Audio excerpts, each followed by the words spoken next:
Und darüber möchte ich sprechen mit dem ehemaligen LKA-Ermittler in Berlin und Clan-Experten Klaus Nachtigall. Schön, dass Sie bei uns sind. Hallo. Hallo, guten Tag, Frau Werther.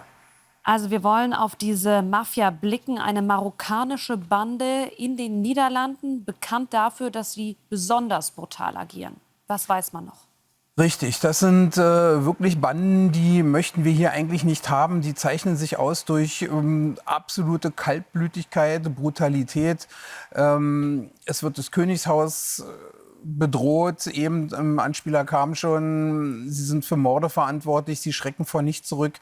Sie bedrohen Staatsanwälte, sie bedrohen Richter. Also der holländische Staat muss da ganz schön aufpassen, dass ihnen das nicht wirklich entgleitet, wenn man nicht sogar schon sagen kann, es ist ihnen entglitten. Und diese Banden wollen wir natürlich nicht in Deutschland haben, aber natürlich, Deutschland ist Beuteland, wie auch für die italienische Mafia. So kommen diese Banden langsam Richtung Deutschland. Das heißt, Sie reisen dann ein über die Grenze von den Niederlanden nach NRW. Da ist ja auch die Frage Grenzsicherung. Sie schwemmen ja das Land sozusagen mit Rauschgift.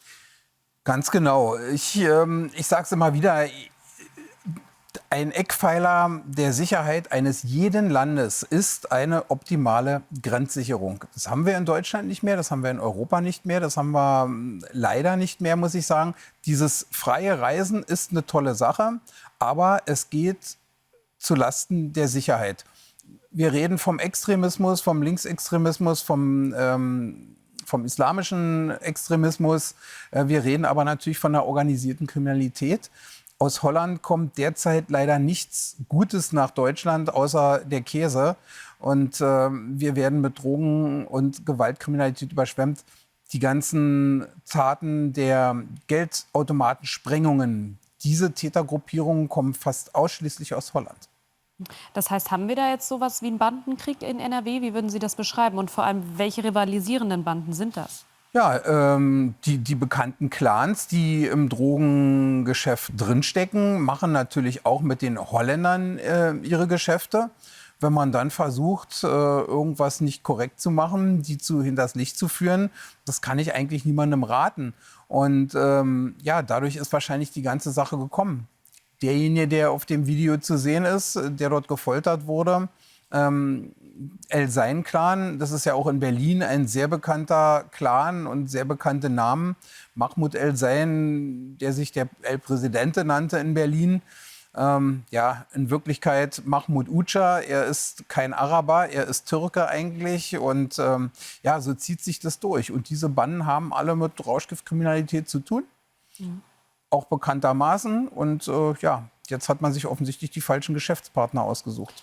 Sie haben das Video angesprochen, beziehungsweise den Beitrag. Es gibt Berichte über Folter, aber ich habe mir sagen lassen von Ihnen im Vorfeld, das ist jetzt nicht nur praktisch ein Markenzeichen von diesem Clan, sondern auch hier in Deutschland ist Folter eine ganz normale, gängige Art und Weise, Geschäfte zu machen. Absolut richtig. Wir wissen es, dass sämtliche Clans, mit denen wir zu tun hatten, immer wieder Leute gefoltert haben, entweder Geschäftspartner, die nicht gespurt haben.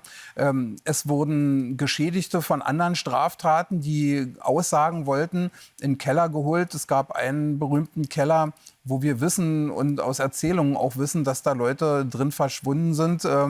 Und dann halt malträtiert wurden. Es war ein Keller in der Katzbachstraße in Berlin-Kreuzberg. Also da gibt es mehrere Sachen. Das ist jetzt eine Sache, die mal an die Öffentlichkeit gekommen ist. Aber ich denke, das ist schon fast an der Tagesordnung. Lassen Sie uns noch mal ganz kurz auf diese Grenzsicherung und Grenzkontrollen blicken. Wir haben die ja jetzt während der EM ausnahmsweise, enden, glaube ich, am 19. Juli. Und es gab schon große Erfolge, Haftbefehle, Menschen, die wirklich dort angetroffen wurden. Aber die Politik sagt, wenn wir die durchführen wollen, dann brauchen wir viel, viel mehr Personal bei der Bundespolizei. Wofür würden Sie plädieren, dieses Personal tatsächlich aufzubauen und diese dauerhaften Grenzkontrollen einzuführen? Auf jeden Fall. Früher was jetzt die Bundespolizei ist, war eben früher der Bundesgrenzschutz. Das war ihre alleinige Aufgabe dieser Behörde, die deutschen Grenzen zu schützen. Und ich halte es für bitter, bitter nötig. Die EU sieht, dass das Schengener Abkommen, dass das alles nicht funktioniert, dass wir hier nicht in Europa machen können, was wir wollen.